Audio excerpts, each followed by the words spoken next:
There are children who never learned the softness of being young. Children who learned to read emotions before they learned to read words. Children who carried storms inside them long before they knew what storms were called.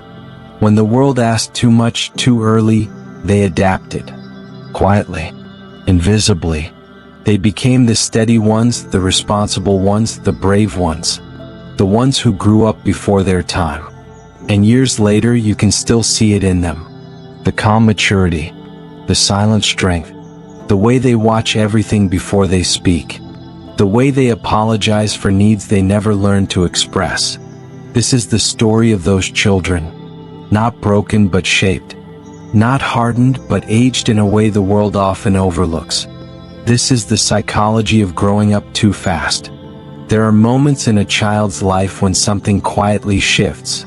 A small, nearly invisible moment. A crack where the simplicity of childhood slips through, and responsibility slips in. No alarms go off. No one announces that their childhood is ending. Just happens. Sometimes it begins with a look, a worried glance between adults that the child isn't meant to see. Sometimes with silence, thicker, heavier, carrying weight they don't yet know how to name. Sometimes with a sentence spoken too sharply, or a door closed too loudly, or a parent's trembling voice when they think no one is listening. In that moment, something inside the child pays attention. Something wakes up too soon. Children who grow up too fast learn early that the world is not as soft as they were told. They watch everything. They absorb everything. They feel the unspoken tensions before anyone explains them. They sense danger before they understand its source. And slowly they adjust. You can see it in the way they stand slightly straighter, as if bracing for something. In the way their eyes flicker around the room, reading emotions the way other children read colors. In the way they speak, careful, measured, as if every word could shift the balance of the household. They learn to tiptoe around moods. They learn when to stay quiet. They learn when their presence helps, and when their needs make things worse. Childhood ends not in years, but in moments of sudden awareness. They start hiding dreams because dreams feel too heavy to carry alone. They start swallowing tears because tears only create more problems. They start choosing silence because silence feels safer than asking for too much. And even though they don't know the word for it, they learn the skill of emotional management, not for themselves, but for everyone else. They become the listener, the fixer, the little adult in the room. They are praised for being mature, responsible, so understanding for their age. But no one sees the cost. No one sees how their shoulders tighten when voices rise. How they replay conversations at night, searching for what they did wrong. How they apologize by instinct, even for things they didn't cause. How they carry invisible bags packed with everyone else's emotions. A child who grows up too quickly does not complain. They internalize. They fold their needs into small, quiet corners of themselves. They fit into spaces that make others comfortable. They shrink to make room for the chaos. And when they are finally alone, in the quiet of their room, in the space between breaths, there is a small ache, a soft, wordless sadness, the grief of a childhood slipping away, long before they had the chance to hold it, because all they ever wanted was to feel safe enough to be young. But life asked them to be strong instead, and so they learned early how to carry burdens that were never theirs. How to make sense of situations that made no sense. How to stay calm in storms that were not their doing. They don't revolt. They adapt. They don't run. They stay. They don't crumble. They endure. This is the subtle beginning of forced maturity. Not loud, not dramatic, but deeply altering. It is the quiet ending of one life stage, and the premature beginning of another. A childhood interrupted, a softness stolen, a young soul reshaped by circumstances they were never meant to handle. And yet here they are, still gentle, still thoughtful, still carrying a heart far older than their small body ever should have been. Growing up too fast never begins in the child. It begins in the world around them, in the environment that teaches them, quietly and repeatedly, that childhood is a luxury they cannot afford. Sometimes the roots are obvious. A home filled with conflict, a parent drowning in their own pain, a family stretched thin by responsibilities no child should witness. Other times the causes are subtle, the kind of emotional emptiness that leaves no bruises, but leaves marks all the same. Some children become adults early because their parents were barely holding themselves together. They watched their caregivers wobble under the weight of life, and something inside them stepped forward long before it should have. Not out of obligation, but out of instinct. Children sense instability the way animals sense storms. They recognize when a parent is fragile. They feel when the air in the house is tight. They know when their needs are too heavy for the people meant to hold them, and so they pull themselves back. They become quiet to maintain peace. They become helpful to reduce pressure. They become good to avoid adding to the chaos. One small sacrifice at a time, their childhood becomes currency, spent to stabilize a world that should have stabilized them. In many families, the child becomes the emotional adult, the one who absorbs tension, the one who listens, the one who reassures, the one who holds everyone's secrets, but never speaks their own. This is parentification, a psychological phenomenon where the child starts functioning like the caretaker. It doesn't always look dramatic. Sometimes it's disguised as maturity, responsibility, sensibility. But beneath the praise lies a truth. They are doing a job meant for someone older, someone stronger, someone who should have been protecting them instead. For other children, the pressure comes from unpredictability. Homes where moods shift like weather. Homes where anger arrives without warning. Homes where survival means anticipating danger before it has a chance to form. Hypervigilance becomes their shield. Alertness becomes their language. Their nervous system grows up before the rest of them does. And then there are children who grow up early not because of chaos, but because of absence. Parents working endlessly. Caretakers emotionally distant. A home that is physically safe but emotionally hollow. These children learn to self-soothe, self-direct, self-manage. Not because they are independent, but because they have no other choice. Loneliness matures them. Silence shapes them. A lack of guidance forces them to improvise adulthood long before they are ready. Sometimes the root lies in cultural or generational patterns. Families where the eldest child becomes the second parent, where emotional expression is dismissed, where strength is demanded, not nurtured, where vulnerability is seen as weakness. The child learns that helping is how they earn love, that sacrifice is how they belong, that being strong is the only acceptable identity, and so they comply. These roots, chaos, neglect, pressure, absence, generational roles, intertwine quietly, forming an internal blueprint, a belief that they must carry more, handle more, understand more, soften themselves for others, harden themselves for survival. They don't ask, "Who will take care of me?" They ask, "How can I make sure everyone else is okay?" And in that question lies the essence of early adulthood, a shift from being cared for to becoming the caretaker. A shift from freedom to responsibility. A shift from childhood to something far heavier. These are the roots, not chosen, not deserved, but inherited through circumstance. The child grows up early, not because they are ready, but because life does not give them time to stay small. There are people who grow up because time pushed them, and there are people who grow up because life forced them. This chapter belongs to the second kind, Premature maturity is not a personality trait. It is an adaptation. A quiet rebuilding of the self after too much responsibility too early. It begins in the nervous system long before it shows in behavior.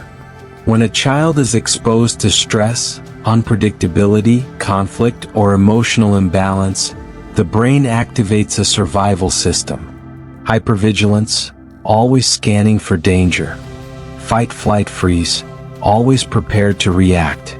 Stress hormones, released more often than they should be.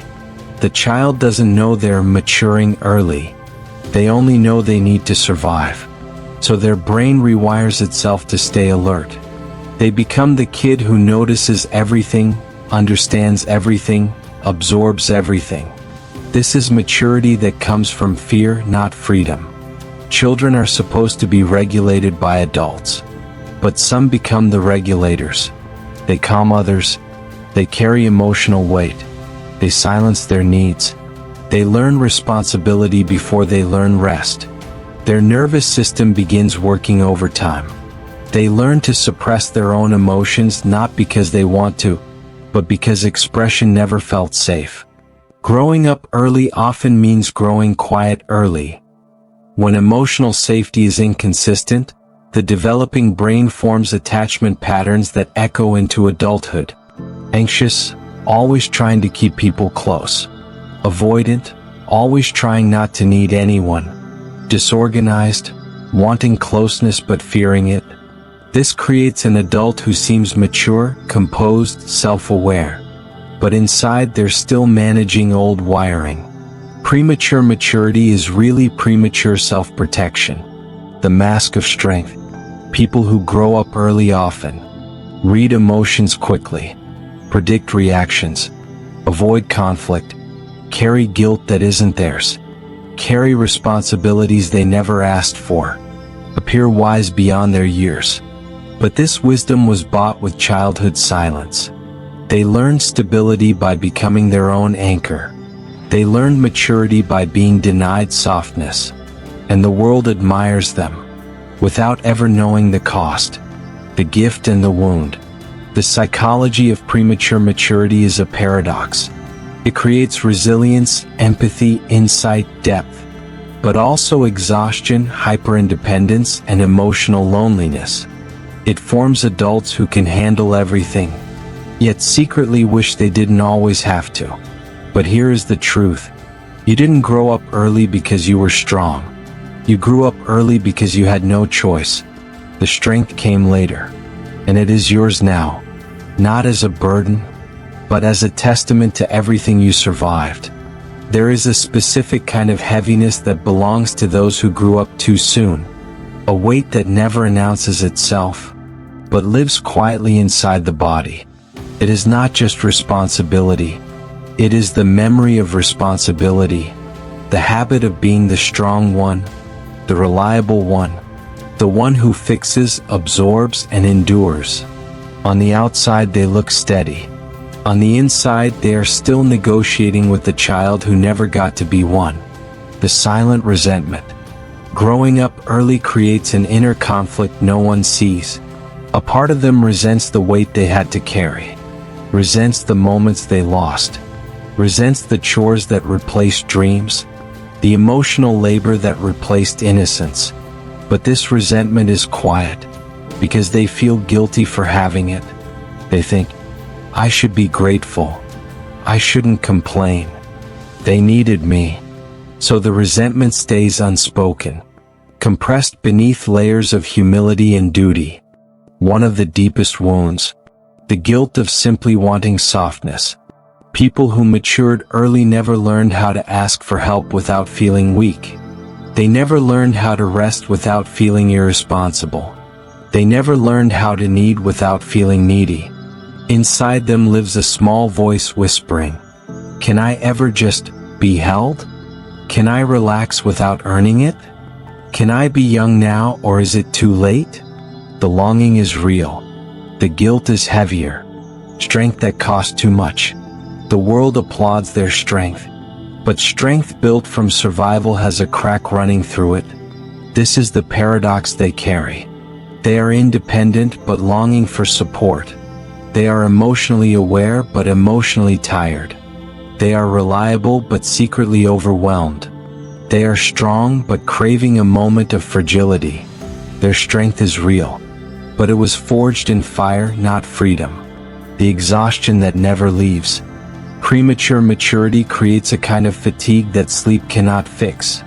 It is the exhaustion of always holding yourself together, of anticipating emotions, preventing conflict, managing reactions, of being the emotional spine of people who should have supported you. This exhaustion travels with them into adulthood, a soft ache behind their calmness, a quiet tremor beneath their composure. People call them mature for their age. But maturity was never the goal. Survival was. The conflict between who they are and who they had to be. Inside them lives a lifelong contradiction. The adult who knows everything, and the child who never had room to know anything. The protector and the one who wanted protecting. The calm voice and the silenced one. The strong self and the tired soul. They are not broken. They are layered, built from both wound and wisdom. And the weight they learn to carry is not their identity. It is simply the story of how they got here. A story they are finally allowed to rewrite. There comes a moment, quiet, unexpected, when the truth finally reaches them. Not as anger, not as blame, but as a soft, aching recognition of all the years they carried more than they should have. It doesn't always arrive dramatically. Sometimes it slips in between breaths. Sometimes it appears during a simple conversation. Sometimes it rises during a breakdown, or while staring at an old photograph, or in the silence after someone asks, "What did you want to be when you were little?" And they realize they don't remember wanting anything at all. They only remember surviving. For many, the shift happens without witnesses. A sudden awareness that the responsibilities they wore like skin were never meant for their age. A recognition that the calmness others admired was just emotional fatigue. A realization that their maturity was not a gift, it was compensation. This moment does not break them. It rearranges them. The story of their life unfolds from a new angle, showing not weakness, but the cost of being strong for too long. A memory that changes everything.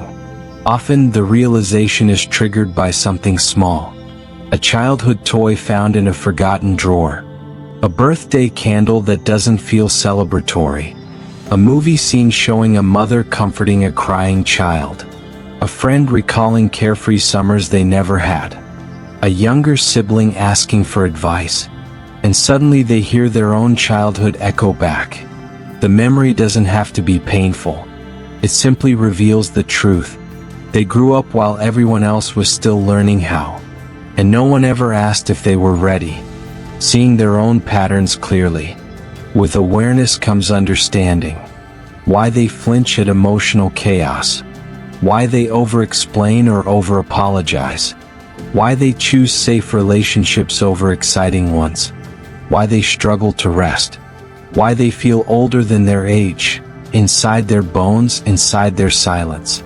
They begin to see how every learned behavior was once a survival skill. Hyper-independence, hyper-awareness, self-blame, people-pleasing, conflict prediction. None of these traits appeared by accident. They were shaped by necessity, not choice. And in this realization, something softens in them. The bittersweet recognition of loss. The moment everything shifts is not only awakening, it is mourning. Mourning the version of themselves who deserved gentleness. Mourning the days they should have spent exploring instead of solving. Crying instead of calming. Being held instead of holding everyone else together. They do not resent the people who failed them. They mourn the world that taught them strength before safety. And quietly they whisper to themselves, maybe I didn't get to be a child, but maybe I can still learn how to be human. A quiet acceptance that changes the future. This realization doesn't fix everything, but it changes the direction. For the first time they see the child within them, not immature, not dramatic, but unfinished, longing for rest, longing for softness, longing for a moment where the world does not need anything from them. And in recognizing what they lost, they finally understand what they deserve. The beginning of healing is not loud. It is the simple truth whispered gently. You survived. Now you are allowed to live. Healing does not begin with courage. It begins with permission. Permission to slow down. Permission to unlearn the constant alertness. Permission to become someone who doesn't have to hold the entire world together. For the child who grew up too fast, healing is not a return to childhood. That time has passed. It is the quiet rediscovery of everything they skipped, everything they silenced, everything they rushed through in order to survive. And so, healing becomes an act of learning to be young, at an age where people expect them to be fully formed. The first steps back to softness. It starts subtly. A moment where their shoulders finally relax without permission. A laugh that feels too loud, too unfiltered, too real. A day where they rest not because they earned it, but because their body asks for it. So healing invites them into awkward, tender moments. Trying a hobby without needing to be talented. Laughing at something silly without apologizing. Sitting in a park doing nothing. Letting a day be unplanned. Letting life be imperfect. Slowly they begin to discover that play is not childish. It is human. And for the first time they allow themselves to feel human. Relearning trust one small step at a time. Trust is the most difficult part. So healing asks them to do what once felt impossible. To let someone hold their sadness without trying to fix it. To let someone stay even when they feel unworthy. To let someone understand the parts of them that still feel 10 years old inside. Trust doesn't return all at once. It arrives in small, cautious moments. The way they reach out. The way they allow someone close. The way they begin believing that safety is not a myth. This slow rebuilding is not weakness. It is evolution. The inner child they once buried. For years they hid the younger version of themselves. The one who needed comfort, needed time, needed innocence. Healing invites that child back to the surface. Not to relive the past, but to finally be seen. The adult learns to speak softly to the child inside, saying things they never heard when they needed it most. You don't have to be strong today. You're allowed to rest. You deserved love long before you earned it. And in these quiet affirmations, the distance between who they are and who they had to be begins to shrink. Healing is integration, not undoing. Healing does not erase the early maturity. It does not rewrite the past. It does not return what was lost. Instead, it blends everything together. Strength and softness, wisdom and wonder, resilience and rest. They become someone new. An adult who carries the competence of someone who survived too much, and the gentleness of someone learning how to live. Integration is not linear. Some days feel light. Some days feel heavy. But every day becomes theirs again. Healing is not about going back. It is about moving forward with tenderness, carrying their past in a way that no longer hurts, holding their younger self with compassion, and stepping into adulthood not as a burden, but as a choice. And in this gentle integration, they learn the truth. Growing up too fast shaped them, but growing slowly now is what will save them. In the end, their story is not defined by what they lost. It is defined by what they became in the silence between every burden. The child who grew up too fast stands now as an adult carved from resilience, softened by awareness, and steadied by a strength that does not need recognition. There is a particular grace in those who learned life early. A way they move through the world, carefully, observantly, as if they can still hear echoes of the responsibilities they once carried. But there is also something else now, something gentler. A softness returning to places that were guarded for years. They begin to understand that their maturity was never a flaw. It was a shield they no longer have to hold so tightly. They are a blend of contradictions, capable yet cautious, wise yet unfinished, strong yet secretly tender. People often see their competence first, their calmness, the way they steady the room without effort. But few recognize the history behind it, the childhood traded for stability, the emotions pressed into silence, the strength formed under pressure. And yet, this complexity is no longer something they hide. It becomes a quiet truth they hold with dignity. They are not broken. They are layered. They are not cold. They are careful. They are not distant. They are protecting the parts of themselves that are still learning how to be free. Healing has given them permission to inhabit their own life, not as a caretaker, not as a problem solver, but simply as a human being. They learn to ask for comfort without apologizing. They learn to rest without earning it. They learn to speak their fears without feeling dramatic. Slowly, they begin placing their strength beside their softness, instead of against it. This is maturity in its truest form, not holding everything alone, but knowing when to set things down. With awareness comes freedom. Freedom from the guilt of choosing themselves. Freedom from the belief that love must be earned. Freedom from the habit of being the strong one. They start building a life that reflects who they are now, not who they needed to be back then. A life with boundaries, a life with rest, a life with gentle mornings and unhurried evenings, a life with relationships that feel safe, not heavy, a life where their younger self would finally feel at home. And in this new life, they no longer outrun their past. They walk alongside it, peacefully, knowingly, carefully. In the end, their strength is not loud, not forceful, not dramatic. It is steady, contained.